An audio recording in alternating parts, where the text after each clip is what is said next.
House renovation, day 1. Actually, kahapon pa yung day 1. Pero ito, kahapon nag-deliver lang sila ng materyales. Ayan. Pero simulan naman na nila. Natanggal na nila kahapon yung mga steel matting na nakakabit dyan. So, ano nga bang gagawin? Okay. Ito yung bakod namin, existing na bakod. Yan, yung mga steel matting na nakakabit dyan, yan yung nandito. Yan, hanggang doon sa dulo. Yan yung bakod, existing bakod. So, ano nga bang gagawin? So, itong mga bakod na to, tataas na to.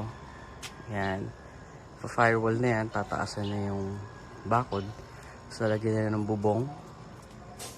Hanggang dito, sa garahe. Hanggang doon, sa gate.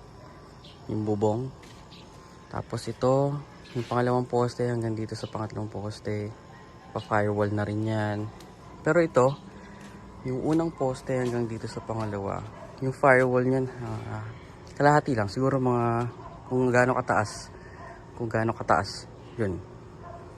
Ganun lang siya. Tapos, yung isang steel matting, yung kakabit dun. Para kahit papano, may hangin pa rin na papasok. Tapos, dito sa dulo, yan, mula dito sa wall na to, hanggang doon sa may pinto. Yan, isa. Gagawin na tong kusina. So, lilipat na namin dito yung kusina. Yan, dyan. Tapos, tatanggalin na yung lababo na yun. Lilipat na yun dito.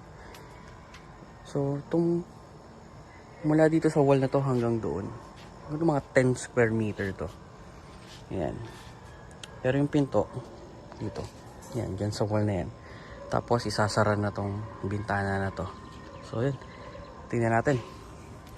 Ano yung itsura. So, maaga pa. Wala pa yung mga gagawa. Kape muna tayo.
Ay, yan na yung natapos today.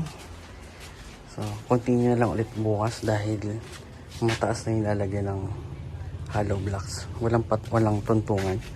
Bukas pa dadalhin yung mga scaffolding. Pero so far, ito na yung natapos.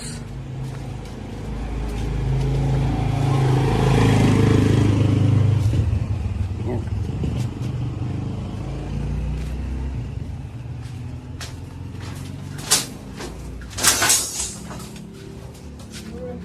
Yan.